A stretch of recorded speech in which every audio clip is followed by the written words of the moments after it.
창세기 두 번째 시간입니다.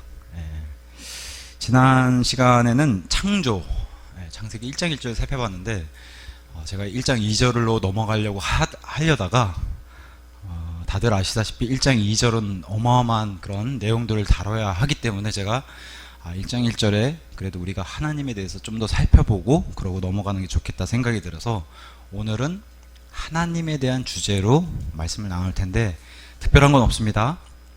오늘은 성경 구절들을 많이 얘기할 거예요. 근데 우리가 다 알다시피 하나님의 말씀을 이렇게 듣는 것만으로도 기쁩니다.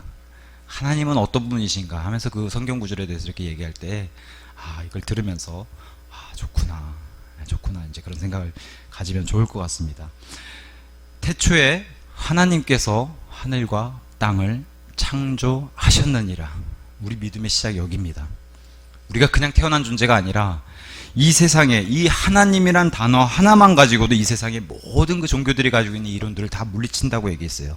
신이 없다는 것도 거짓말로 만들 수 있고 세상에 신이 엄청 많다라고 얘기하는 것도 하나님께서 만드셨다라는 걸로 이제 유일신의 이런 입장으로 물리칠 수 있고 돌이나 나무나 이 창조된 모든 창조물들도 다 신이다 라고 얘기하는 이런 범신론도 그렇지 않다. 하나님께서 만드셨기 때문에 이런 것들 만들어진 창조물이지 창조주가 될 수 없다라고 하는, 그래서 범신론도 물리치고, 제가 지난 시간에 유물론에 대해서 설명을 건너뛰고 갔더라고요. 유물론. 이 세상에 정신, 영혼 이런 거 없다. 그냥 물질에서 물질 나와서 물질로 끝난다는 거예요. 여기서 공산주의가 나온 거예요. 그래서 기독교는 공산주의하고 양립할 수 없다라고 그래서 그런 얘기를 하는 겁니다. 공산주의랑 절대 같이 갈 수 없다. 유물론도 철저하게 우리는 영적인 존재들도 다 있고 우리도 영과 혼이 다 있고 이 안에 성경이 그걸 얘기하지 않습니까? 그래서 이런 유물론도 안 되고, 당연히 물에서 세포가 발전이 돼가지고 물고기가 되고 거기서 다시 육지로 기어 올라와서 원숭이가 되고 원숭이에서 사람이 됐다고 얘기하는 진화론도 당연히 성립이 안 되고, 이 세상의 창조의 신이 창조한 후에 이 세상의 일에 관여 안 한다고 하는 이신론도 안 되고, 사람이 어떻게 이런 것들 하나님의 일들을 다 할 수 있냐라고 하는 불가지론, 우리는 할 수 없다라고 하는 것도 물리치게 됩니다. 왜? 하나님께서 모든 것을 창조하셨느니라 하고 시작이 됐으니까요. 지난 시간 어느 분이 저한테 이제 댓글로 문의를 해왔어요.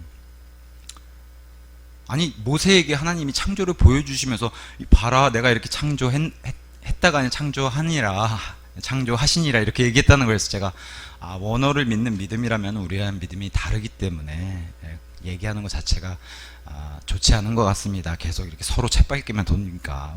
저는 킹제임스 성경을 신뢰하고 여기서 과거라고 얘기해 주셨기 때문에 하나님께서 보여주시면서 모세야 하나님께서 태초에 하늘과 땅을 창조하셨느니라 이렇게 말씀했다고 우리는 그렇게 믿습니다 라고 이제 그렇게 전달하고서 더 이상의 그런 논쟁을 하고 싶지 않다고 이제 답을 드렸더니 이제 더 이상 답은 달지 않더라고요. 모세에게 과거로 보여주셨다고 하는 근거를 대라 그래서 제가 창세기 1장 1절 다시 얘기해 드렸어요. 태초에 하나님께서 하늘과 땅을 창조하셨느니라. 말씀이 이렇게 되어 있는데 뭐 더 이상 어떻게 증거를 보여줘요. 이 말씀 그대로 다시 댓글을 달아놨어요. 그랬더니 그런 얘기를 안 하시더라고요. 우리에겐 말씀이 생명이고 이 말씀이 법이고 하기 때문에 그런 겁니다. 하나님은 반드시 존재하시는 분이시라는 거예요. 하나님께서 창조하셨기 때문에 그분은 반드시 계시며 그분께 가는 자는 그분께서 보상해 주는 분이심을 믿어야 한다. 근데 여기에는 조건이 있죠. 어떤 걸 가지고? 믿음으로 이것들을 받아들이라는 거예요. 이해해서 받아들이고 내가 생각해서 그렇게 생각할까 해서 받아들이라는 게 아니라 여기에는 반드시 믿음이 필요하다는 거예요. 눈에 안 보이시는 분이기 때문에. 그래서 믿음으로 가는 거예요. 그분께 가는 거는.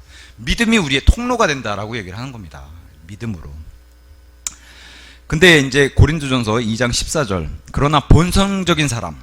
영어로는 내추럴 맨이라고 돼 있어요. 본성적인 사람. 그냥 이 땅에 태어난 사람은 다 이 상태라고 얘기해요. 본성적인 사람. 내추럴 맨이라고 얘기하는데 이런 사람은 하나님의 영께 속한 것들을 받지 아니하느니라. 그러니까 세상 사람들이 이런 데 관심이 없는 거예요. 믿지 않는 사람들은 하나님 얘기를 해도 그게 믿어져. 당신 그걸 믿고 사는 게 진짜 답답해. 이렇게 얘기한다는 거예요. 왜? 정말 그 속에 하나님의 생명이 없고 영께 속한, 하나님의 영께 속한 것들을 받아들이지 않기 때문에 이런 영적인 일들은 그들에게 어리석음이기 때문이요. 어리석다고 여겨요. 옛날부터 그리스 철학자들도 그렇게 계속해서 얘기를 해왔고 어리석다는 거예요. 그는 그것들을 알 수도 없으니. 왜 그래요? 계속 밀어내니까 영적인 일에. 그것들은 영적으로 분별되어 있다는 거예요. 그래서 이 영적인 일을 아는 데 있어서 반드시 필요한 것은 하나님께 구하고 그분께서 주시는 하나님의 영께서 오셔야지만 이것을 알려줄 수 있고, 그래야지만 내가 하나님이 계시다는 사실을 받아들일 수 있다는 건데, 인간적인 생각이나 여기 한계에서 자꾸 하나님을 생각하려면 안 된다는 거예요. 영적인 일이기 때문에. 그리고 사람들은 변명거리를 만들 수 없다고 분명히 얘기했어요. 로마서 1장 19절. 하나님에 대해 알게 될 만한 것이 그들 안에 명백히 나타났다고 하지 않았냐. 분명히 있어요. 이 안에 있는데도 불구하고 왜 알 수도 없고 분별도 못하느냐고 이렇게 또 고린도전서에 기록을 해주신 건가요? 이렇게 얘기할 수 있는데, 로마서 1장 18절이 그 정답을 얘기해요. 왜 그러냐면은 믿지 않기로 작정한 사람은 이 안에서 불의 가운데서 진리를 꽉 누르고 있다는 거예요. 누가 하나님이 계시지, 하나님이 창조하셨지 그러면 이 안에 꽉 누르고, 하나님이 어딨어? 없어.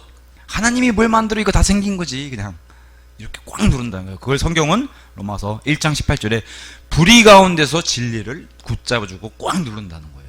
이런 사람들 때문에 알만한 것이 있음에도 불구하고 알 수도 없고 분별을 못한다라고 하나님이 성경 말씀 주신 거예요. 그래서 하나님께 구하지도 않고, 믿지 않는 자가 반드시 하나님의 생명을 얻으려면 어떻게 해요? 그분께 구해야 되지, 엄한 데 구해서 이게 오는 게 아니라는 거죠. 그래서 하나님께 구하지도 않고 자기 생각 속에 이런 것들을 생각하려고 하지도 않고 일부러 애써 외면한다는 거예요. 일부러 생각도 두지 않고 누가 얘기해주면 싫어하고. 그 최근에 무슨 치킨집인가요? 치킨집 사장님이 이 박스 안에다가 좀 이 사람이, 이 치킨을 먹는 사람이 예수님을 좀 믿었으면 좋겠다고 거기다 전도지를 넣나 봐요. 치킨 사장님이. 그랬다가 그 전도지 받고 기분이 나빠가지고 그냥 버리면 되잖아요. 자기가 안 믿으면. 근데 기분이 나빠가지고 그냥 JTBC 뉴스에다가도 신고를 해가지고 그게 뉴스에 나왔어요. 그래서 이런 식의 종교활동, 포교활동은 하지 안 하는 게 좋겠다라고 뉴스에 나왔단 말이에요. 그런 세상이에요. 옛날에는 그런 걸 받으면 그냥 에휴 왜 이런 걸 이 안에 넣자 하고 그냥 버리면 그만이었는데, 요새는 사람들이 견디지 못해요. 그게 영적인 일이 더 날린 그런 시대가 이 마지막 시대라는 거예요. 분명히 하나님은, 예수님이 말씀하셨죠. 구하라, 찾으라, 두드리라. 누구를? 하나님을. 그렇게 찾으면 반드시 너에게 하늘 아버지께서 구하는 자들에게 거룩한 영을 많이 주신다는 거예요. 구하면 반드시 주시겠다고 얘기해 주셨는데 안 찾는다는 거죠. 사람들이 불의 가운데서 진리를 붙잡고 그런 게 어딨어 하고 밀어낸다는 거예요. 그래서 고린도전서 2장 12절, 우리는 세상의 영을 받은 존재가 아니에요. 안 믿는 사람이 가지고 있는 것을 세상의 영이라 그래요. 그 세상은 누가 통치한다 그랬어요? 마귀가 통치하고 있는 거예요. 공중 권세 잡은 마귀가 통치하는 그 세상의 영을 받은 사람들이 불신자들이라고 얘기하는 거예요. 근데 우리는 하나님께로 오는, 오직 하나님께로부터 오는 영. 근데 이 영을 주시는 일은 하나님의 이 역사가 일어나야 된다고 이제 성경은 얘기합니다. 그래서 이 영을 받아야지만 하나님의 일들에 눈을 뜰 수가 있다. 그러니까 딴 데 가서 엄한 데 가서 할 필요가 없는 거예요. 누구께 이걸 구하면 돼요? 하나님께 구하는 거예요. 자, 시편 119편 160절에 성경은 이렇게 되어 있습니다. 오늘 창세기 1장 1절과 맞물리는, 당신의 말씀은 시작부터 from the beginning, 창세기 1장 1절 in the beginning 얘기하잖아요. 당신의 말씀은 시작부터 진실입니다, 참입니다, true, 이렇게 돼 있어요. 거짓말이 아니라 창세기 1장 1절 이 시작부터가 하나님이 하셨기 때문에 이게 진짜지, 지금 과학자들이 주장하는 게 그게 가짜라고 얘기하는 거예요. 성경은 이게 정확하게 부딪히니까 사람들이 어느 쪽에 손을 들까 하다가 다 과학 쪽에 손을 들어서 지금 멸망하고 있다, 이렇게 얘기하는 겁니다. 이것에 대해서 로마서 3장 4절에 뭐라고 얘기해요? 하나님, 진정 하나님께서는 참되시나 거짓말을 못하시니까 이게 진실이라는 거예요. 모든 사람은 저마다 거짓말쟁이로다. 사람이 거짓말하는 존재지 하나님은 거짓말 못하신다는 거예요. 우리 하나님은 그래서 너무 거짓말하지 못하시니까 제자 중에 하나가 아우 제 아버지가 돌아가셔서 장사 좀 지내고 오겠습니다 했더니 아버지가 죽은 자다. 거짓말을 못하셔서 그런 거예요. 자, 지난 시간에도 일반계시와 특별계시에 대해서 얘기하는데, 일반계시는 이 세상의 자연 만물이나 이 모든 창조세계가 외치고 있는 게 일반계시라고 얘기해요. 특별계시는 하나님께서 기록해 주신 이 성경 말씀이 특별계시라고 얘기해요. 계시는 우리 가뭄이 들면은 논에다 물 대려고 이렇게 연못 같은데 물 받았는데 그게 막 줄어들잖아요. 가뭄이 들면. 그러면 밑바닥에 안 보이는 게 드러나요. 막 동전이, 동전이 저기 있었네 하고 동전 주술 수 있잖아요. 그렇게 드러나는 거. 근데 그게 물이 차 있으면 모르죠. 안에 동전이 있는 줄. 물이 다 없어져야지 동전이 있는 게 드러나잖아요. 그거를 계시라 그래요. 하나님이 밑바닥에 있는 이 안 보이던 것들을 이렇게 드러나서 밑바닥에 이런 게 있다라고 이렇게 알려주시는 걸 계시라고 얘기해요. 근데 이 자연 만물을 보고서 하나님을 알 수 있는 이 모든 것을 다 이렇게 드러내 주셨다는 거예요. 나무나 꽃이나 우리 이금순 어르신 꽃 보면 이쁘죠? 누가 그거 만드셨겠어요? 하나님이 만드셨다는 거예요. 짐승의 고양이 털도 얼마나 알록달록 이뻐요. 그 털 하나, 그것도 빠지고 나고 이런 모든 것 하나님이 다 그렇게 해놓으셨다는 거예요. 그런 것들을 들여다보면 하나님이 계시다는 걸 다 알 수 있게끔 만드신 게 바로 창조 세상과 창조물을 통해서 일반계시로 알려주셨다는 거예요. 그게 일반계시의 첫 번째가 자연의 증거입니다. 창조 세계. 그래서 시편 19편 1편에서 1절에서 이렇게 얘기합니다.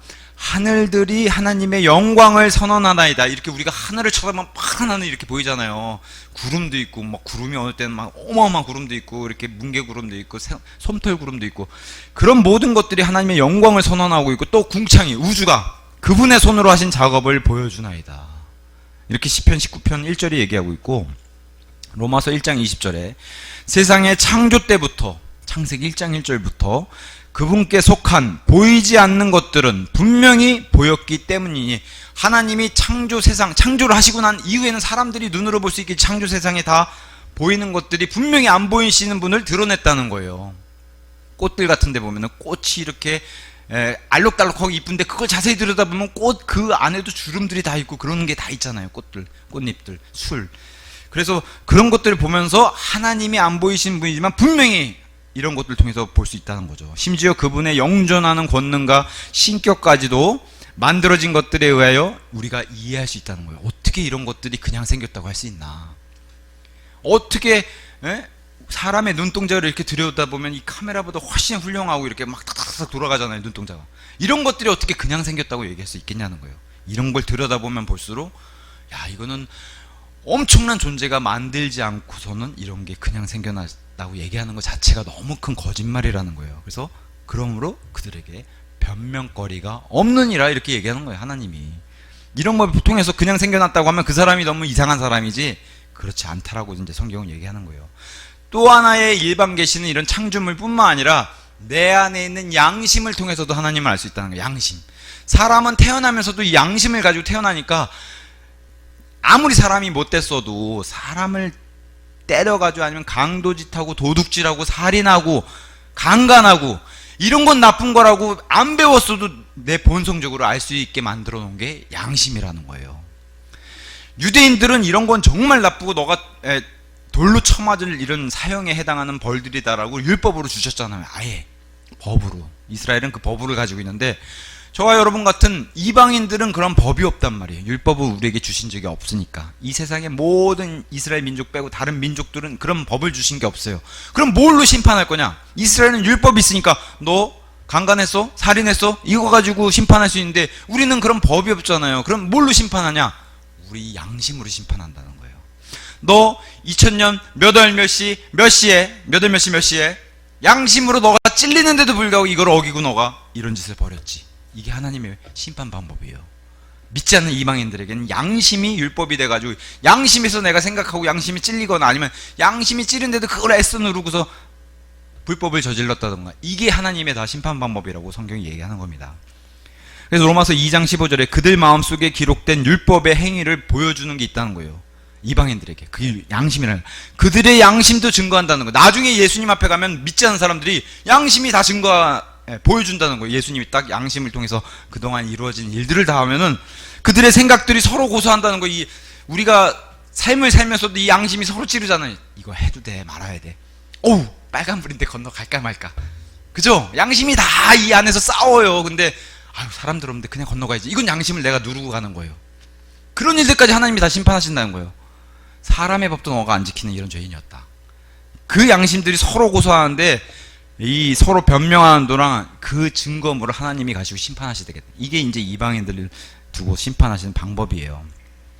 아까도 얘기했죠. 불이 의롭지 못하는 불의 가운데서 진리를 꽉 붙잡아 놓고 이거 진리가 내 안에서 튀어나가지 못하게 하는 이런 자들을 성경은 양심을 거스른 자들이라고 얘기해요. 양심을 자기가 속이고, 빨간불이면 어때? 사람들 없는데 건너가야지. 이런 사람들이 불의 안에서 진리를 붙잡아주는 사람들. 디모데전서 4장 2절에서는 양심을 인두로 지진 자들이라고 얘기해요. 도대체 그냥 아니 저렇게 죄를 지는데도 뭐 뻔뻔해요. 우리 정치인들 그러잖아요. 뻔뻔하잖아요. 당초에 그 사과 한마디 안 하잖아요. 정치인들은 그 잘못했습니다, 죄송합니다, 이거 한마디가 힘든 것 같아요. 양심을 그냥 엄청나게 죄를 저질러 놓고도 떳떳하게 난 그런 적 없습니다. 양심을 인두로 지진 자들, 이런 사람들을 성경이 얘기하고 있습니다. 이런 자들 가운데 특히나 뭐 그리스의 수학자들, 철학자들, 과학자들이라고 얘기하는 사람들이 하나님을 대적해서 하나님을 안 믿으면서도 나는 스스로 지혜로운 사람입니다. 소크라테스도 그랬고요, 아리스토텔레스도 그랬고요. 그래서 사도행전 17장 23절에 사도 바울이 얘기하는 이 사람들에 대해서 뭐라고 얘기하냐, 그리스 아테네, 그 당시에도 최고죠. 그리스 아테네 최고의 학식이 있고 스스로 지혜롭다고 여기는 자들이 어떤 짓까지 했냐, 우리가 대접하지 않아서 섭섭해하는 그런 신이 있지 않을까 해서 만들어 놓은 게 저기 그리스서부터 그리스 제우스 신부터 쭉 다 세워놨는데 혹시나 우리가 빼먹어서 섭섭하게 생각하는 신이 있을까봐 그런 신들도 섭섭하게 생각하지 말라고 알려지지 않은 신에게라고 해서 이렇게 세워놓은 자들이 있다는 거. 이런 신들은 우리가 모르는 존재라는 거예요. 이게 아까 제가 말씀드린 불가지론, 사람이 어떻게 다 아냐 신들의 얘기를. 그렇게 해서 만들어놓은 신전도 있다는 거예요. 그래서 사도 바울이 불같이 화가 일어나가지고 너희가 알지 못한 신이 바로 하나님이다 하고 거기서 선포하는 게 바로 그리스의 선포하는 내용인데, 스스로 지혜롭다고 하는 헬라인들을 향한 경고가 바로 고린도전서 1장 19절에서 23절이 있는데, 이건 제가 읽어드릴게요. 근데 세상에 안 믿는 사람들도 별반 다르지 않다는 거예요. 이 모습하고 다들 이렇게 생각한다는 거죠. 똑똑하다는, 그 중에 가장 똑똑하다는 사람들이 이렇게 얘기한다는 거예요.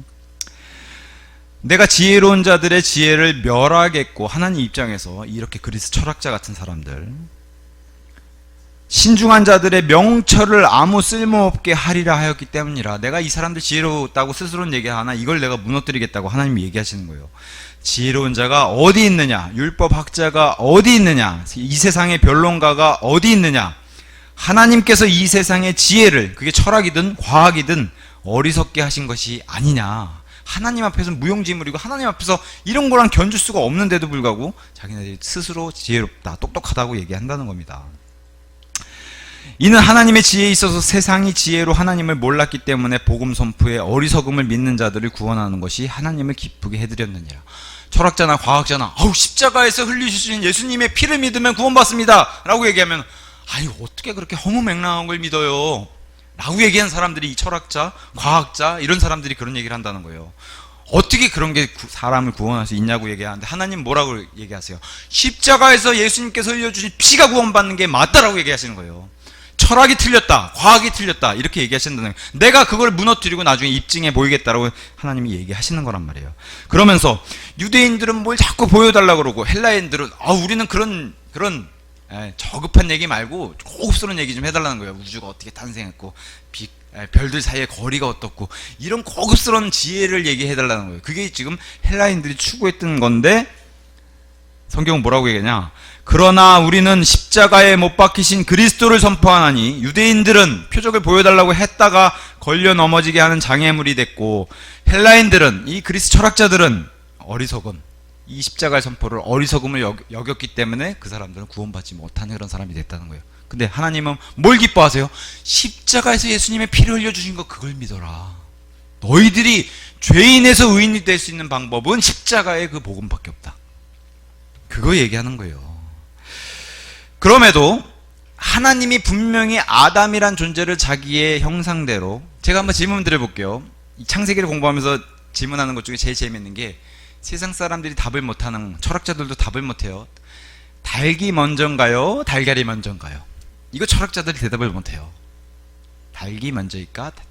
계란이 먼저일까? 성경은 닭이 먼저라고, 하나님이 닭을 창조하시고 계란을 낳게 하신 거예요. 아담은 30살 정도의 남성으로 창조하세요. 애부터 만들어서 키우신 게 아니란 말이에요. 완성품들, 나무도 한 30년 된 나무처럼 그 상태로 만드시는 거예요. 물 주고 씨 뿌리고 물 주고 하는 게 아니라 하나님은 완성품 자체를 만들고 시작하신 분이세요. 아담도. 그래서 닭을 먼저 창조하시고 계란을 낳는 거예요. 성경은 이 답이 명확한데 세상은 지금도 싸우죠. 영원히 못 풀어요, 이 숙제를. 닭이 먼저인지 달걀이 먼저인지. 성경은 그 해답을 주는 거예요. 닭이 먼저라고. 자, 하나님의 형상대로 아담을 창조하셨는데 그러다가 우리가 다 알다시피 뱀의 유혹에 의해 아담이 죄를 저질러서 타락을 했어요. 에덴 동산에서. 그래서 쫓겨났죠. 그럼에도 우리가 여전히 사람은 영혼 육의 구조를 가지고 있기 때문에 하나님의 흔적이 남아있어요. 하나님의 형상대로 지어졌기 때문에. 그래서 뭐 흑인이나 백인이나 뭐 황인이나 이런 인종이나 또 아니면 문화나 사는 지역이나 이런 차이에 있어서 조금씩 차이는 나긴 하지만 우리 안에 차이가 없는 것 중에 하나가 양심이라는 거예요. 양심을 통해서 뭐가 옳고 그른지를 판단할 수 있게, 뭐가 선한 건지 뭐가 악한 건지를 양심이 가르쳐 준다는 거예요. 이방인들은. 아까도 얘기했다시피 살인하는 거, 강도, 강간, 심지어 동성애하는 거, 이거 나쁜 거라고 다 알고 있다는 거예요. 양심이. 본성의 사람도, 구원받지 못한 사람을 성경은 본성의 내추럴맨이라고 해요. 내추럴맨. 이 본성의 사람도 다 이 양심은 가지고 있기 때문에 이걸 다 알 수 있다라고 해요. 그래서 변명을 못한다는 거예요. 하나님 앞에 가면은. 자, 이런 게 일반 계시예요. 창조 세상, 내 안의 양심, 이게 다 일반 계시예요.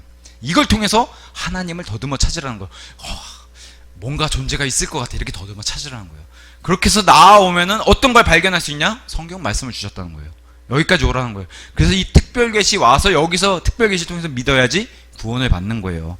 특별 계시 창세기 1장 1절부터 뭐라고 얘기해요? 이렇게 더듬어서 그럼 뭔가 있지 않겠습니까? 왔더니만 뭐라고 얘기해요? 태초에 하나님께서 하늘과 땅을 창조하셨느니라. 하나님이 계시군요. 이렇게 오는 거예요. 특별 계시까지. 특별 계시는 뭘 얘기해 주냐면은 다윈의 진화론처럼 아무것도 없던 상태에서 뭐 햇빛 쬐니까 거기서 세포가 생기고 이게 아니라는 거예요. 그건 무에서 유잖아요.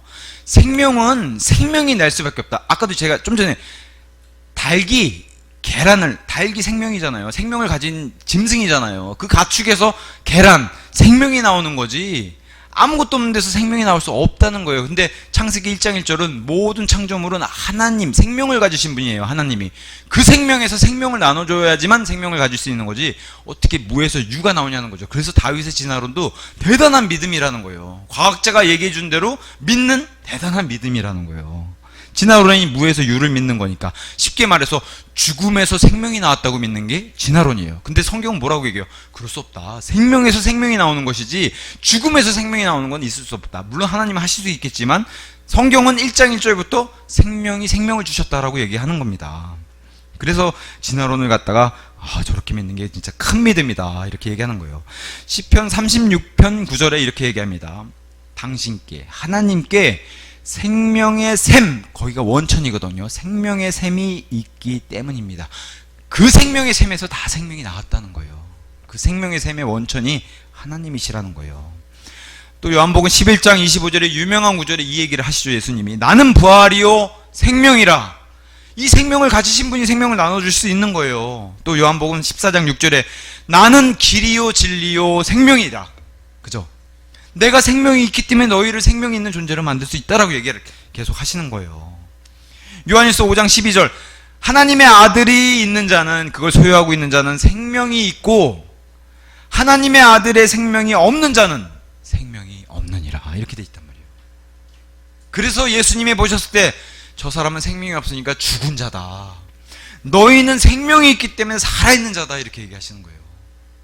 사람은 사람 눈엔 다 걸어다니고 다 일하고 밥 먹고 이렇게 보이는데 하나님 눈에는 어떤 사람은 누워서 계속 다녀요. 시체처럼.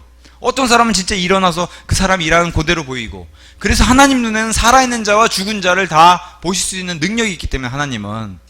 그래서 생명이 있는 자를 하나님이 찾으시고 그런 사람들을 기뻐하신다는 거예요. 그 생명을 찾는 사람들을 기뻐하신다는 겁니다. 오늘 하나님의 본성, 속성들을 계속 공부해 가고 있어요. 우리가 하나님이란 단어, 우리나라 말로도 참 묘합니다. 그리고 잘 번역해 놓은 단어라고 생각해요. 이것도 하나님의 허락을 주셔서. 하나님은 창세기 1장 1절에는 등장하지 않지만 우리가 다 알다시피 아버지와 아들, 아버지 하나님, 아들 하나님, 성령 하나님이 세 분이 확실히 계세요. 근데 이 세 분을 세 분이라고 얘기 안 하고 한 분이라고 얘기해요. 한 하나님, 한 분, 유일하신 하나님, 원갓이라고 얘기해요. 이 갓이라고 하는 하나님이란 단어를 쓰잖아요. 우리도 이 세 분이 하나기 때문에, 그죠? 아버지와 말씀과 성령님, 이 셋은 뚜렷이 구별되어 있는 인격체를 가지는 존재들인데도 불구하고 이 셋이 하나라는 거예요. 근데 마침 희한하게 그 하나라고 한 단어에다가 님이라는 존칭을 붙여서 하나님이란 단어를 우리가 번역해서 쓰는데, 너무 이 하나님이란 단어가 되게 우리에는 좋은 단어예요. 그리고 되게, 그러니까 여호와의 증인이나 아니면은 천주교에서는 이 하나님에 대한 단어를 쓰지 않아요. 쓰지 못하게 해요. 뭐라고 얘기해요? 하늘님의 줄임말인 하느님이라고 들어보셨죠? 하느님, 하느님, 하느님. 이 하나님의 뜻, 이 교리랑도 부딪히기 때문에 거기서는 이걸 안 쓰고 하늘님에 대한 발음에 하느님을 써요. 성경은 하나님에 대한 그런 게 없어요. 성경에 우리가 쓰는 하나님은 이 하나님 안에 세 인격체가 들어있구나. 아들과 아버지가 성령님. 근데 다 각기 생활하시는데도 이 세 분이 동일하게 움직이신다는 거예요. 하나로. 이게 신비로운 일이에요. 그래서 이 GOD, 영어 GOD의 이 하나님은 성경에 4444번 등장해요. 우연이 아니겠죠? 이렇게 등장시키는 게. 누가 이 성경을 기록해 놓고 디자인했겠어요? 하나님이 디자인하셨으니까 이렇게 4444번 기록했다. 이제 성경을 이렇게 알려줍니다. 하나님의 속성을 이제 공부할 텐데, 하나님의 속성은 영원하세요. 이분은 시간에 제약이 없고 영원, 이 세 분이 영원 전부터, 천사들도 없고 사람도 없고 지구와 우주도 없었을 때부터 혹은 세 분이 계셨고 영원 후까지 세 분만 계실 수 있는 존재인데, 그래서 영원하신 분이에요. 그래서 이분의 생명을 받으면 우리가 영원토록 사는 거예요. 그래서 영원하다고 얘기하는 거예요. 이분이 나눠주신 생명이기 때문에. 영원은 다른 말로 무한하다, 무한하다 얘기하는 거예요. 이분의 능력이 무한하고, 그래서 우리가 우주가 무한하다고 얘기하는 게 이분이 창조하신 게 이런 존재라는 거예요. 우주가 무한해요. 계속 뻗어나간다고 얘기해요. 인간의 능력은 이 한계를 찾을 수가 없기 때문에 이분이 만드신 게 그런 무한성, 영원성. 그 다음에 이분은 변하지 않아요. 사람처럼 손바닥 뒤집듯 마음이 변하고 좀 이따 거짓말하고 또 친한 척 붙었다가 이런 짓 안 한다는 거예요. 사람은 배알 돋나 왜 저래 이렇게 얘기할 수 있지만 하나님은 절대 그러신 분이 아니라는 거죠. 절대로 변하지 않는 불변성을 가지고 있어요. 또 하나님은 전능하세요. 다 하실 수 있는 분이세요. 전능함. 물론 하나님이 못하시는 게 있어요. 죄에 관련돼서는. 그래서 거짓말은 못하세요.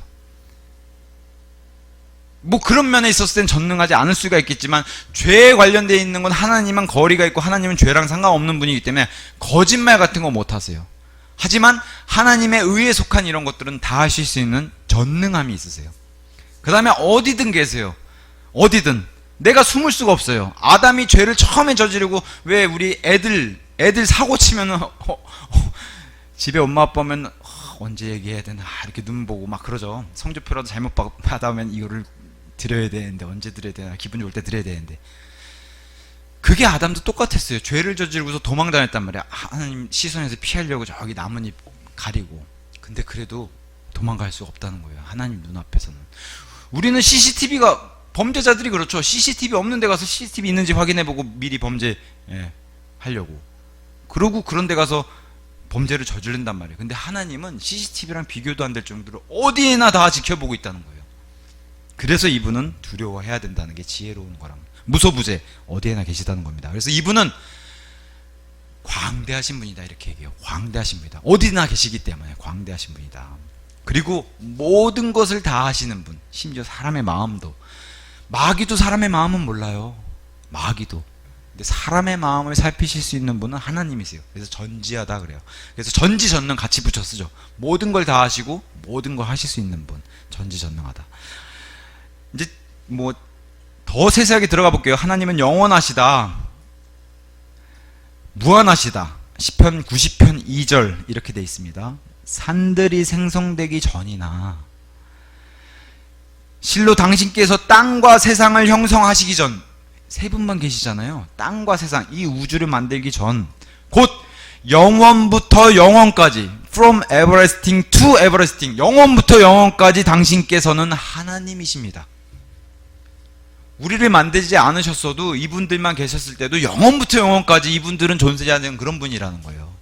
그 말 뜻을 우리가 알아듣게 주신 이름이 바로 여호와예요. 나는 그냥 영원부터 있었고 앞으로도 지금도 있고 앞으로도 영원토록 있는 존재.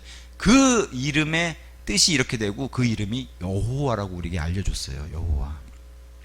신명기 33장 27절에는 또 이렇게 얘기합니다. 영존하는 하나님께서, 영원히 존재하시는 하나님께서 너희의 피난처가 되시나니 그 아래에는 영원하신 팔들, 강한 그 팔들이 있도다.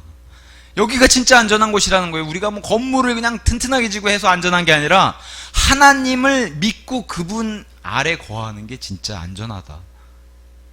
사실 뭐 이 건물이 언제 무너질지 어떻게 알아요? 그런데 신뢰하지 말고 하나님을 믿고 있다면 설사 건물이 무너져 죽더라도 어디로 가요? 하나님 표로 천국에 가서 하나님과 영원히 거한다는 거예요. 이게 강인한 정말 최고의 안식처를 하는 거죠. 이사야서 50장 15절에서도 이렇게 얘기합니다. 영원, 이터니티. 영원에 거주하며 그의 이름이 거룩한, 홀리, 거룩. 이름 자체가 거룩하신 분이에요. 거룩이에요, 이름이. 하나님의 이름이. 거룩인 높고 우뚝 솟은 이가 이같이 말하기 때문이라. 하나님이 얘기하시는 거예요. 나는 높고 거룩한 처소 안에 거하며 또한 참회하고 겸손한 영을 지닌 자와 함께 거하나니 겸손한 자들의 영을 소생시키고 참회하는 이들의 마음을 소생시키려 합니다. 하나님이 거룩하시다는 것은 이렇게 분리시킨다는 거예요. 더러운 것하고는 하나님이 같이 있지 못해요. 그래서 천국에 갈 때는 더러운 걸 다 하나님이 버리시고 깨끗한 것만 들어가게 해주시는 거예요. 그러니까 우리 육신은 못 가요, 천국에. 영과 혼만 갈 수 있고 나중에 부활도 이런 육신이 아니라 깨끗한 육신을 입어야지만 하나님과 영원히 살 수 있는 거예요. 그래서 부활이 필요한 거고요. 하나님 편에서는 죄가 들어가면 안 돼요. 죄는 하나님이 싫어하시고 하나님 계신 곳엔 죄가 들어갈 수 없기 때문에. 그래서 그것을 하나님이 우리에게 알려주신 게 거룩한 분이시다 이렇게 알려주는 거예요, 성경이. 근데 이분이 뭘 찾아요? 참회하고 겸손한 영. 하여튼 하나님은 교만한 거 싫어하세요. 교만한 거. 아담도 이것 때문에 죄를 저질렀고 사탄도 이것 때문에 사탄이 된 거예요. 루시퍼가 교만해져가지고 하나님처럼 되겠다고 해서 그걸 굉장히 싫어하고 구원은 이런 사람이 받는다는 거예요. 마음을 제가 잘못했습니다. 이렇게 살면 안 되는데 하고 참회하고 하나님 죄송합니다. 겸손한 영을 가진 사람, 이런 사람을 찾아오신 거예요. 예수님이 이런 사람들 찾으러. 나는 겸손한 사람. 예수님이 가장 겸손한 분이시잖아요. 나는 마음이 온유하고 겸손하니 내게 와서 배우라. 저렇게 겸손한 분이. 그럼 그런 사람들 찾아다니신다는 거예요, 예수님께서. 하나님만 이러신 게 아니에요. 하나님은 아버지 하나님, 아들 하나님, 성령 하나님이 계시잖아요. 아들 하나님도 영원하다고 얘기해요. 그래서 그 이사야서 9장 6절 같은 데 가서 보시면 이분의 영존하는, 임마누엘로 태어나실 이분이 영존하신 분이다. 그래서 히브리서 7장 3절에 이 아들에 대해서 비슷한 존재가 창세기의 멜기세덱이라고 등장하는데 그냥 영원 전부터 시작도 없고 끝도 없다는 거예요. 근데 아들 하나님이 그런 존재고 우리가 믿는 예수님이 그런 존재라는 거예요. 하나님이시기 때문에. 시간이란 개념도 없을 때부터 저 영원 전부터 계셨던 분, 지금도 살아계시고 앞으로도 영원 후까지 우리를 영원토록 살게 해주실 수 있는 분. 그래서 그분이 생명을 주시니까 우리가 영원토록 살지, 안 그러면 지금도 콧구멍에서 하나님이 숨을 빼가시면 그냥 죽는 거예요, 사람은. 그래서 매일매일 감사를 드린 이유가 우리 콧구멍에 숨을 불어넣어 주시고 유지시켜 주시는 분이 하나님이시기 때문에 우리가 감사를 매일매일 드리는 거예요. 이거 빼가시면 그냥 죽거든요, 사람은. 그래서 목숨이 닿으면 죽는다 그러잖아요, 우리가. 그 숨을 주신 분이 하나님이신데, 그래서 창세기 나중에 공부하겠지만 아담에게 콧구멍에 생명의 숨을 불어넣어서 아담이 숨을 쉬었다 그랬어요. 그 숨을 동일하게 우리에게도 지금 이 시간에도 주고 계신 거예요. 자, 아들 하나님도 이렇게 영원토록 영원성을 가지고 있고, 근데 우리가 뭐 70, 80, 90, 뭐 100살 이렇게 이제 살 수밖에 없는 유한한 존재이기 때문에 이거를 이해하기가 참 힘들어요. 그죠? 어떻게 영원히 어떻게 할까? 영원히 산다는 게 무엇일까? 이게 우리에겐 어려운 문제고, 그래서 믿음의 영역이에요. 믿는 거예요. 이걸 이해하고 뭘 생각하는 게 아니라 영원히 있구나. 그렇게 해서 하나님이 그런 존재로 우리를 만들어 주셨구나. 그렇게 영원토록 사는구나. 믿는 겁니다. 믿는 거 다. 믿음의 영역이에요, 다. 빌립보서 4장 7절, 이걸 이해하려고 하지 말아라. 너희가 다 이해 못한다는 거예요. 하나님이 주신 말씀이에요. 지각, 명철, 언더스탠딩, 이 이해를 초월하는 하나님의 평안이 그리스도 예수님을 통하여 너희의 마음과 생각을 지키시리라. 다 이해하려고 하지만 하나님의 일들은 다 이해하기가 힘들어. 그러니까 어떤 분이 그렇게 얘기했어요. 다 다 이해하고 골치 아프게 머리 아플래? 아니면은 이해 못해도 하나님이 주신 평안함 안에 있을래? 그러면 그냥 믿고 평안한 안에 있으라는 거예요. 이해를 뛰어넘는, 우리의 이해를 뛰어넘는 그런 분이시기 때문에 이걸 다 이해하려고 그러면 사람이 안 된다는 거예요. 그러니까 믿고 그분이 주시는 평안, 예수님 안에만 있으면은 평안한 거예요. 그죠? 이금순 어른이 예수님 안에만 있으면 평안한 거예요. 화부자 어르신데요. 그렇게 해서 평안함 안에 있는 게 낫지. 이거를 생각하면서 뭐 예수님 삼위일체가 어떻고 저쩌고 다 이렇게 해서 그러지 말라는 거예요. 모든 이해를 뛰어넘는 그분이 우리에게 평안을 주신다. 믿음의 영역이라는 거예요. 네. 또 하나님은 두 번째, 변하지 않으신다는 거예요. 그래서 말라기서 3장 6절, 이는 내가 여호와 주요 나는 변경하지 않기 때문이라. 변함이 없는 분이에요. 야고보서 1장 17절, 모든 좋은 선물과 모든 완전한 선물이 저마다 어디서부터 와요? 위로부터 와요. 햇빛, 물, 공기, 이거 없으면 다 죽는 거예요. 사람은 이걸 다 주시는 분이 하나님이에요. 근데 이건 너무 그냥 우리가 그냥 거저받는 건데도 너무 감사한 줄 모르니까 그냥 생기는 줄 알잖아요. 이거 다 하나님이 주시는 거란 거예요. 뭐라고 얘기해요? 이게 좋은 선물인데 모든 완전한 이 선물들을 어디서 주세요? 위로부터 온다. 곧 빛들의 아버지께로부터 내려오나니 그분께는 변함도 없고 회전하는 그림자도 없느니라. 이분이 그런 존재시라는 거예요. 변함이 없어요.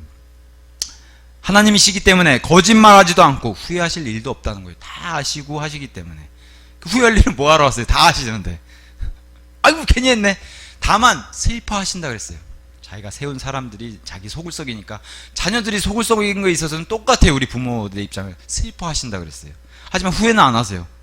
후회하실 일을 하실 분이 아니죠. 후회하실 거면 전지전능한 분이 아니시죠. 자, 하나님이 우리에게 주는 선물들, 아니면 내가 너를 이 일 때문에 불러서 세우고 이 일 때문에 일을 맡겼다, 이런 선물들과 부르시면은 하나님은 돌이킬 일이 없고, 다시 말씀드리면 후회할 일이 없는 거예요. 하나님은 전지전능하시기 때문에. 또 히브리서 13장 8절, 예수 그리스도는 어제나 오늘이나 영원토록 동일하시니라. 변함이 없으세요. 그게 하나님이시니까 변함이 없으세요. 사람은 그냥 오늘 그냥 철석같이 믿었다가 내일 배신당하면 이래서 검은 머리 짐승을 거두는 게 아닌데, 이런 얘기 하잖아요. 사람은. 하나님은 그러실 분이 아니시기 때문에, 그래서 성경은 계속 뭐라고 얘기해요? 하나님을 신뢰해라. 근데 사람은 사람들한테 기대가지고 다 그 개돈 떼이고 다 그런 거예요. 사람 믿었다가. 하나님께는 그런 일이 없다는 거예요. 사람은 그런 게 있지만, 자, 하나님은 전능하시다는 거예요. 그래서 하나님은 욥기 42장 2절, 당신께서 모든 것을 저마다 행하실 수 있다는 것과 어떤 생각도 당신께 숨겨질 수 없다는 것을 제가 아나이다. 욥이 고백했어요. 하나님 안에 이 마음속에 있는 것도 숨기지 못하고 다 아시니까 하나님은 어떤 것도 행하실 수 있다는 것을 제가 압니다. 이렇게 고백을 해요. 창세기 18장 14절, 이 사라가 이제 이 인간의 몸으로는 다 끝났어요. 애를 못 가져요. 나이도 들어서. 근데 하나님이 오셔가지고 나는 너를 아이를 낳게 할 수 있어 했더니 사라가 어떻게 제가 할머니인데 어떻게 아이를 낳아요? 그죠? 우리 화부자 어르신한테 아이를 낳았을 때 그러면 믿겠어요? 제가 할머니인데 어떻게 아이를 낳아요? 근데 하나님이 이렇게 얘기하세요. 죽게 너무 어려운 것이 조금이라도 있겠느냐? 없다는 거예요. 이분께는 불가능이 없다는 거예요. 그래서 실제로 할머니인 사라가 아들을 낳게 돼요. 다시 젊어지고. 그게 창세기 기록되어 있는 거예요. 예레미야에서도 동일하게 이렇게 얘기합니다. 보라, 나는 주여 모든 육체의 하나님이로다. 나에게 너무 어려운 일이 어떤 것이라도 있겠느냐? 없다는 겁니다. 이분은 전능하시다는 거예요. 뭐든지 할 수 있다는 거예요. 그러니까 우리가 어떤 사람들이 참 무지하게, 이 스마트폰도 그렇고요, 자동차 보세요. 얼마나 부품이 많고 이게 대단하지 않습니까? 사람이 이렇게 위대한 걸 만들어냈어요. 그러면 하나님 보시기에 웃는다는 거예요. 비웃으신다는 거예요. 그게 뭐가 대단한 거라고.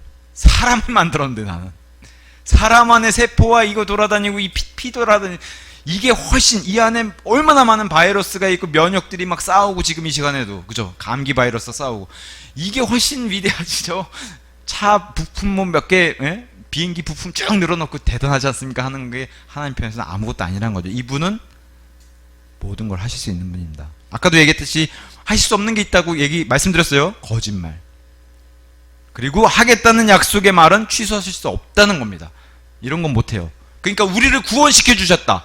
내가 너희를 반드시 부활시키겠다. 이런 약속은 취소 못 하신다는 거예요. 하겠다고 약속하셨기 때문에. 그래서 하나님을 신뢰하는 거예요, 우리가. 하나님은 손바닥 뒤집듯 거짓말하고 뒤집는 분이 아니시기 때문에. 자, 그리고 또 하나님은 무소부재하세요. 어디든 계시는 분이세요. 그래서 무한광대하시다 이렇게 얘기해요. 그래서 시편 139편 7절에서 12절이 성경이 이렇게 얘기합니다. 제가 당신의 영을 떠나 어디로 가리이까? 혹은 제가 당신의 면전을 얼굴을 떠나서 어디로 도망하리이까? 만일 제가 하늘 속으로 올라갈지라도 당신께서는 거기 계시나이다. 하늘에 계신 분이시니까요. 보소서, 만일 제가 지옥 속에 저의 침상을 마련할지라도 지옥 속에 숨어서 안 보이는 것 같더라도 뭐라고 해요? 당신께서는 거기 계시나이다. 지옥에서도 다 지켜보고 계신 분이라는 거예요. 그래서 지옥에서 지켜보시는 분이 예수님이 이 유다 백성들한테 얘기해 주는 거예요. 지옥에 이렇게 참혹하니까 너희는 가지 말아야 된다라고. 그걸 지켜보시는 분이시기 때문에.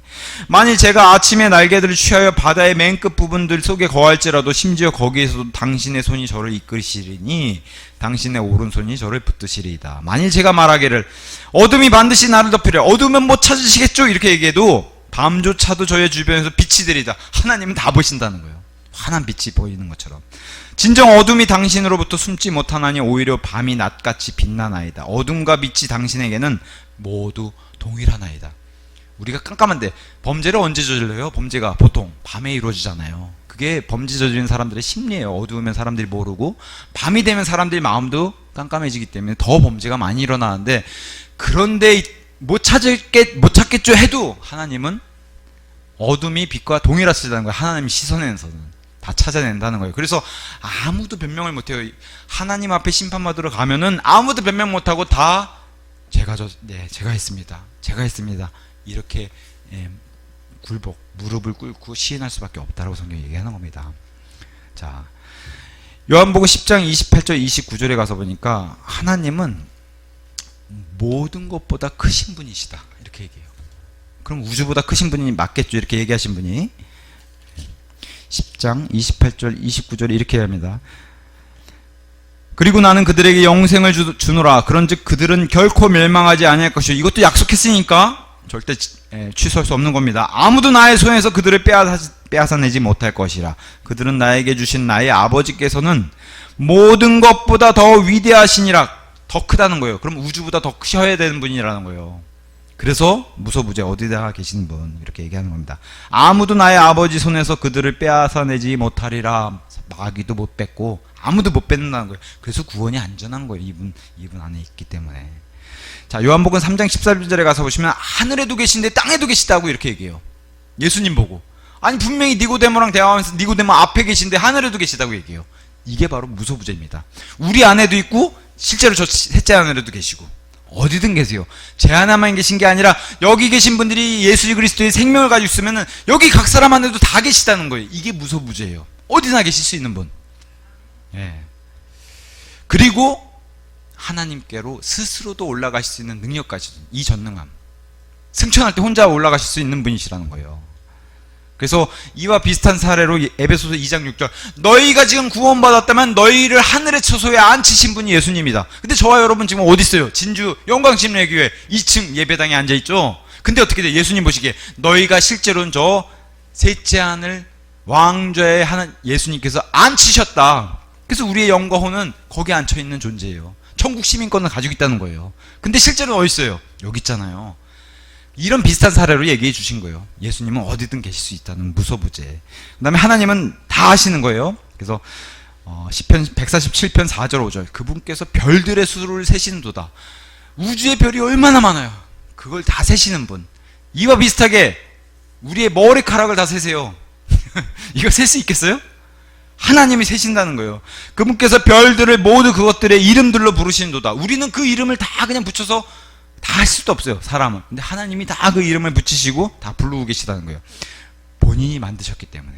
그리고 하루에 만드셨어요. 넷째 날. 이 행성을. 자, 우리 주께서는 위대하시며 위대한 권능을 지니셨도다. 그분의 명철은 무한하시도다. 그분의 명철은 헤아릴 수도 없어요. 이분이 마음의 생각과 의도를 구분하시고 다 들여다보는 분이시라고 히브리서 4장 12절 13절에도 얘기하는 거예요. 사도 베드로는 뭐라고 얘기했냐?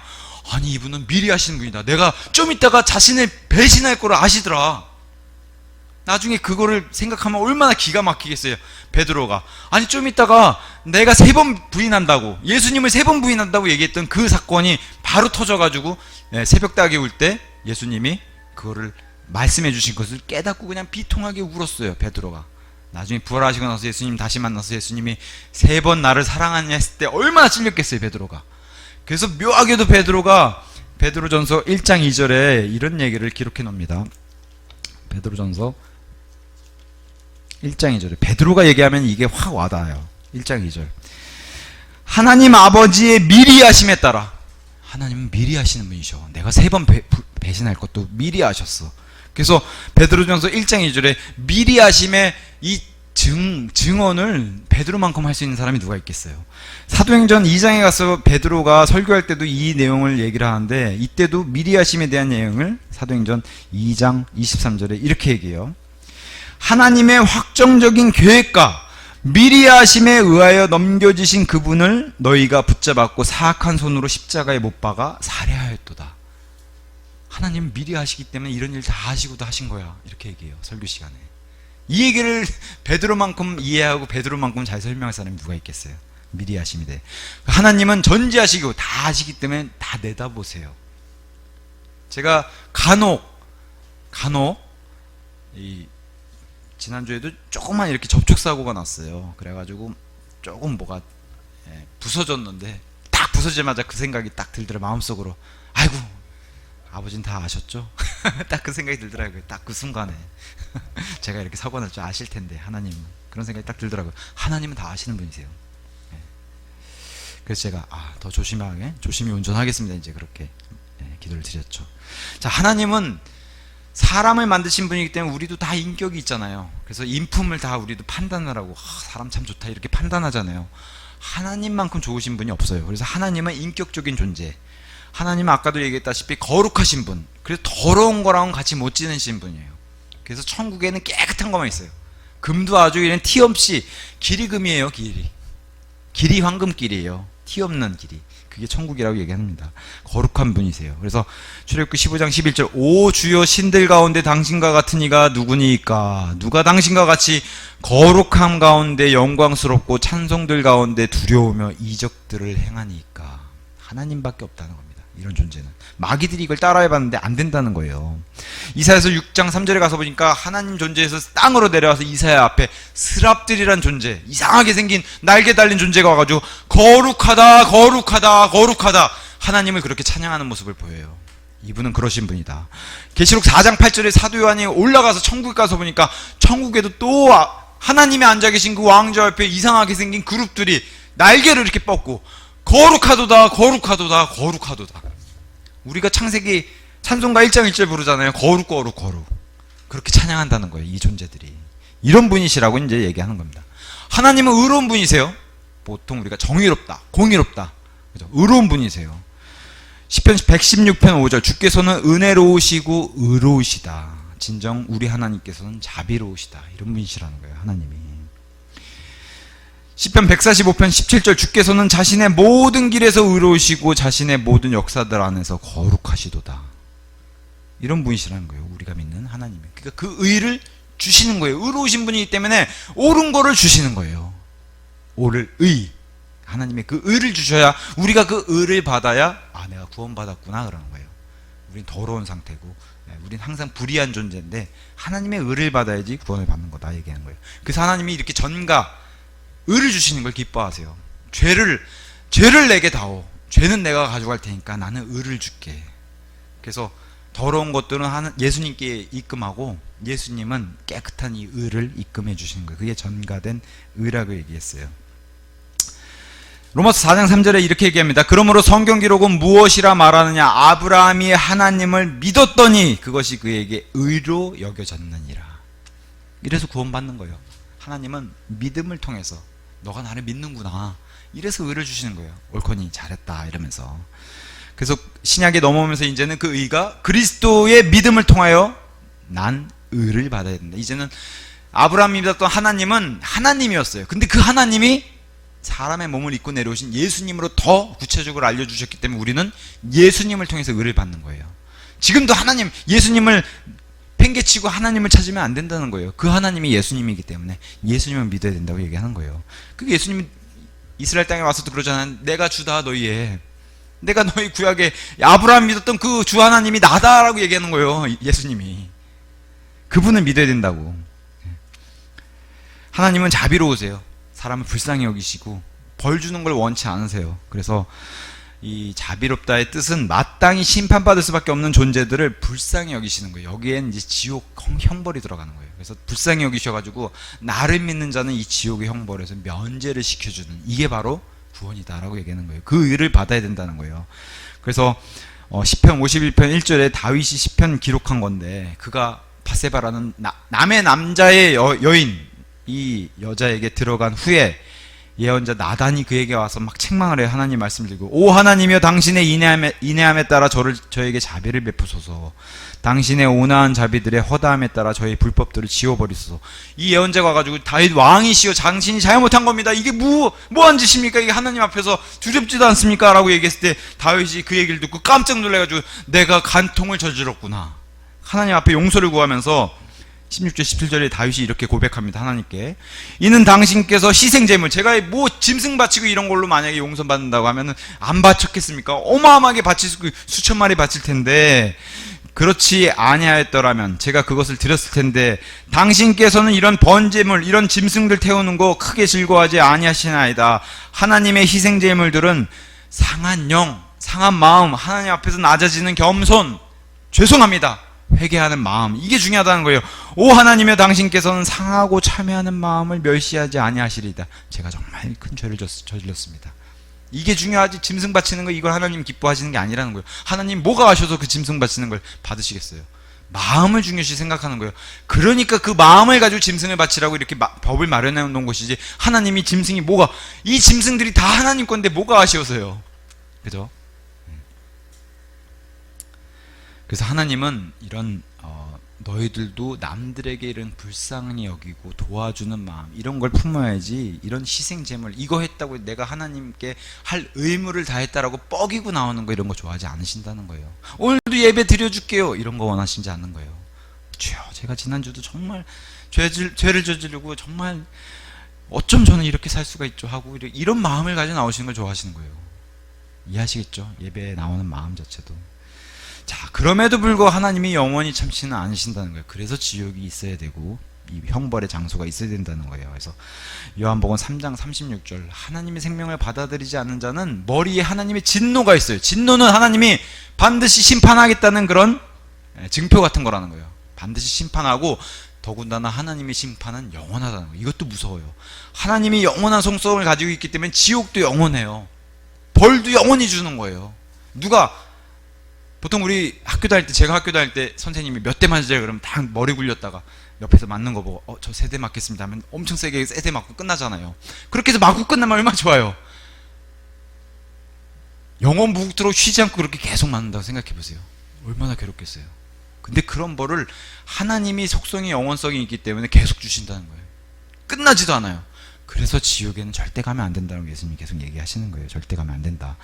영원토록 참진 않는다는 거예요. 그게 발현되는 곳이 지옥이라는 곳이에요. 하나님의 진노가 맹렬한 진노가 퍼붓는 곳이 바로 지옥이라고 하는 겁니다. 그래서 여긴 가면 안 된다라고 얘기하는 거예요. 진노를 피할 수 있는 유일한 방법은 뭐예요? 예수 그리스도의 피밖에 없습니다. 찬송도 있죠. 예수님의 피밖에 없다. 그리고 우리 하나님은 질투하는 하나님이세요. 자신의 백성이라든가 자신의 성도들이 우상 숭배하거나 마귀를 숭배하는 걸 하나님이 견디지 못했어요. 그래서 나는 질투하는 하나님이다 그래가지고 막 더 열심을 내요. 자신을 믿게끔. 그게 질투하는 속성을 가지고 계시다. 하나님은 사랑이세요. 근데 이거를 가장 오해하죠. 하나님은 사랑이시니까 잘못도 다 덮어주시겠지. 그런 사랑 아니에요. 하나님의 사랑은 잘못한 것은 반드시 지적하고 잘못에 대해서 책망하신 분이, 그게 하나님의 사랑이에요. 가장 그래서 오해하는 속성 중에 하나가 이 하나님의 사랑입니다. 하나님의 사랑은 질서 있는 사랑, 레일 위에서 가는 기차의 그런 모습에 질서 있는 사랑을 얘기하지, 레일을 벗어나서 막 아무 건물 부딪히고 하는 이런 무질서한 사랑은 하나님의 사랑이 아니라는 거죠. 그럼 다 망가지잖아요. 사람도 다치고 건물도 다치고. 이 레일을 벗어난 열차 생각해 보시면 하나님은 신실하세요. 믿음이 넘치시는 분이시라 항상 약속을 지키시고, 그래서 고린도전서 1장 8절에서 9절에 이렇게 얘기합니다. 그분께서는 또한 너희가 우리 주 예수 그리스도의 날에 비난받을 일이 없도록 끝까지 너희를 확고하게 하시리라. 하나님께서는 신실하시니 그분을 통하여, 예수님을 통해 너희가 그분의 아들이신 예수 그리스도 우리 주의 교제로 부르심을 받았느니라. 하나님 신실하기 때문에 이런 약속들을 지키시고, 신실하기 때문에 우리를 끝까지 지키실 수 있는 분, 이게 하나님의 신실하심이에요. 그래서 계절이 어김없이 돌아오죠. 해가 어김없이 뜨고, 하루만 해가 안 떠도 다 죽습니다. 그래서 어김없이 뜨는 이것을 하나님이 신실하시다, 언제나 변함없이 그 자리에 계신 분. 사람은 약속을 못 지킬 수 있잖아요. 어떤 사람이 참 모범적이고 성실해요. 어떻게 매일 아침 6시마다 저기 나와서 청소를 할까? 그럼 사람들은 성실한 사람 이렇게 얘기하죠. 그걸 뛰어넘는 게 하나님이라는 거예요. 매일 아침마다 태양을 뜨게 해주시고, 어김없이 밤이 되면 태양을 지게 해주시고, 봄, 여름, 가을, 겨울 이 계절들을 항상 매년 돌아오게 해주시는 이 신실함, 그걸 하나님이 신실함이라 얘기합니다. 하나님은 은혜로우세요. 은혜 받을 자격이 없어. 이런 선물들을, 그런 사람들에게 하나님이 베풀어 주시는 사랑과 호의, 옛다 내 선물이다, 너희가 이걸 원하지 않느냐, 그게 바로 은혜라고 얘기해요. 은혜 중에 가장 큰 은혜가 천국의 선물입니다. 난 너희가 지옥 가는 걸 원치 않고, 그래서 베풀어 주는 게 자비. 자비와 지옥이 연결되어 있다면은 은혜는 천국과 연결되어 있는 거예요. 은혜의 선물은 천국이다. 그래서 은혜의 사람 노아, 그죠? 홍수에서 구출받은 노아, 예수님이 이 땅에 오셔가지고 은혜와 진리가 충만하시고 이걸 가져오신 분이다라고 얘기한 게 요한복음 1장입니다. 은혜가 충분하신 분. 우리 내 은혜가 너에게 족하도다, 충분하도다, 이 사도 바울에게 하신 그 은혜도 그 은혜, 주제가 은혜였습니다. 하나님의 은혜로 지금의 우리가 되었노라. 사도 바울의 고백이죠. 고린도전서 15장 10절. 나의 은혜가 너에게 충분하다. 우리 씨는 송구영신 예배 때 이런 말씀 나눴었죠. 나의 은혜가 너에게 충분하다. 자, 오늘은 하나님의 속성, 창세기 1장 1절에 등장한 그 창조의 하나님께서 어떤 분이신가 해서 그 속성을 쭉 살펴봤습니다. 딴 거 없어요. 그냥 성경 말씀은 제가 구절들만 쭉 얘기한 거예요. 성경에 있는 하나님의 속성, 하나님이 우리에게 알려주신 하나님의 알만한 것들은 다 기록해 주셨기 때문에 거기서 뽑아서 제가 말씀드린 거예요. 하나님이 이런 분이시다. 자, 이제 다음 주 예고를 하고 끝낼게요. 다음 주는 어마어마한 이제 1장 2절이 들어갑니다. 1장 2절. 예고편, 창세기 1장 2절은 그런 이론을 믿든 안 믿든 간에 이거 무슨 일이 터졌구나 하는 게 바로 1장 2절이에요. 그래서 카오스 상태, 혼돈 상태라고 얘기하는데, 예고편, 제가 이사야서, 이건 성경들을 같이 찾아볼게요. 이사야서 45장 18절. 이사야서 45장 18절. 이사야서 45장 18절에 가서 보시면은 요 다음 시간 예고편은 이렇게 설명하고 있습니다. 자, 하나님께서, 태초에 하나님께서 하늘과 땅을 창조하셨느니라. 창조했어요. 1장 1절에. 이사야서 45장 18절은 이렇게 얘기합니다. 이는 하늘들을 창조한 주, 진하게 돼 있죠. 여호와. 곧 땅을 조성하고, 여기 땅이 이제 창세기 1장 1절에 나온 땅이에요. 땅을 조성하고 그것을 만든 하나님이 친히 이같이 말하기 때문이라. 하나님께서 땅을 확고히 세웠도다. 하나님께서는 땅을 뭐라고 얘기해요? 헛되이 창조하지 아니하였느니라. 그죠? 창세기 1장 1절의 창조는 헛되이 창조한 게 아니라고 분명히 얘기하셨어요. 그는 땅을 거주하는 곳으로 형성하였도다. 창세기 1장 1절을 땅을 거주하는 곳으로 형성하였도다. 무언가, 그게 사람이든 아니든 간에 어떤 존재들이 그런 곳으로 만든 게 땅, 지구라는 거예요. 나는 주요, 다른 이가 아무도 없느니라. 내가 만들었다. 그렇게. 중요한 포인트가 뭐예요? 헛되이 창조하지 않고 거주하는 곳으로 형성했다는 거예요. 창세기 1장 1절이. 근데 1장 2절에 이게 사라져 버렸어요. 이해하시겠죠? 1장 2절, 이런 헛되이 만든 게 아니라고 얘기하셨는데 1장 2절에 뭐라고 얘기해요? 그런데 그 땅은 형체가 없고 공허하였으며 어둠이 깊음의 표현이 있었더라. 그리고 하나님의 영께서 물들의 표면이 움직이셨더라. 아니, 헛되이 창조한 게 아니시라고. 거주하도록 만든 곳이 형체가 없고 공허하고 어둠이 깊은 표면에 있었어요. 뭔가 문제가 생겼어요. 그죠? 자, 욥기서 38장. 욥기서 38장.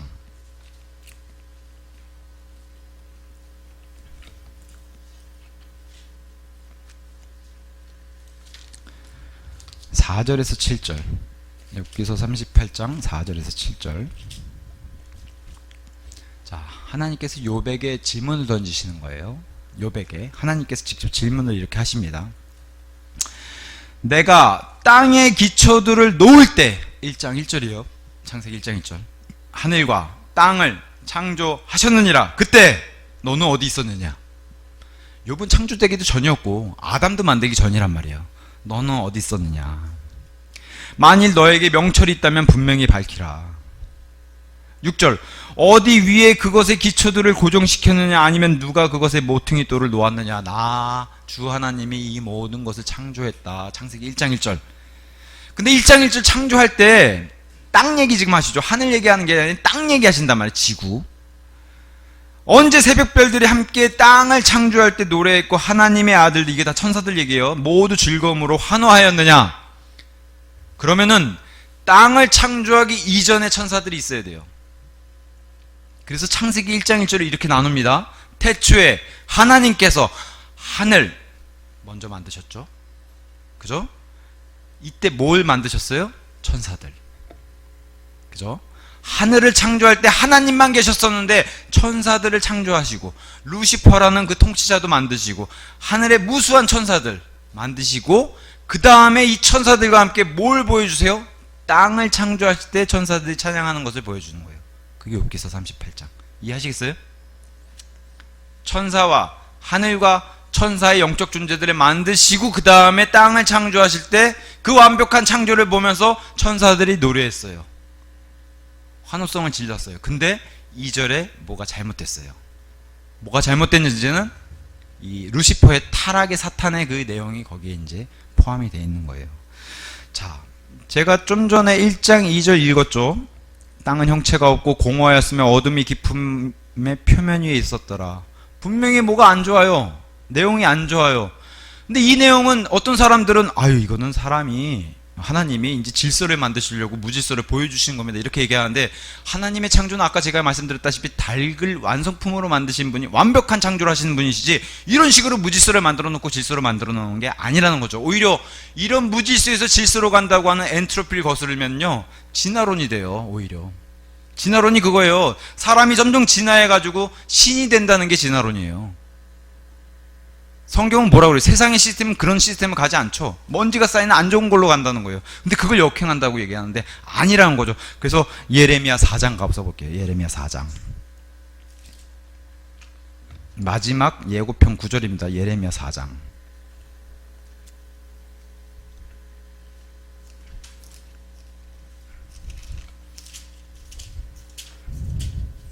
예레미야 4장 23절. 예레미야 4장 23절. 아까 창세기 1장 2절 한번 머리에 상기시키면서 한번 들어보세요. 예레미야 4장 23절. 내가 땅을 보았더니, 여기 땅이 지구예요. 땅을 보았더니 보라 그것은 형체가 없었고 공허하였도다. 그리고 하늘들을 보았더니 그것들의 빛이 전혀 없었더라. 어둠이라는 거. 1장 2절과 동일하죠.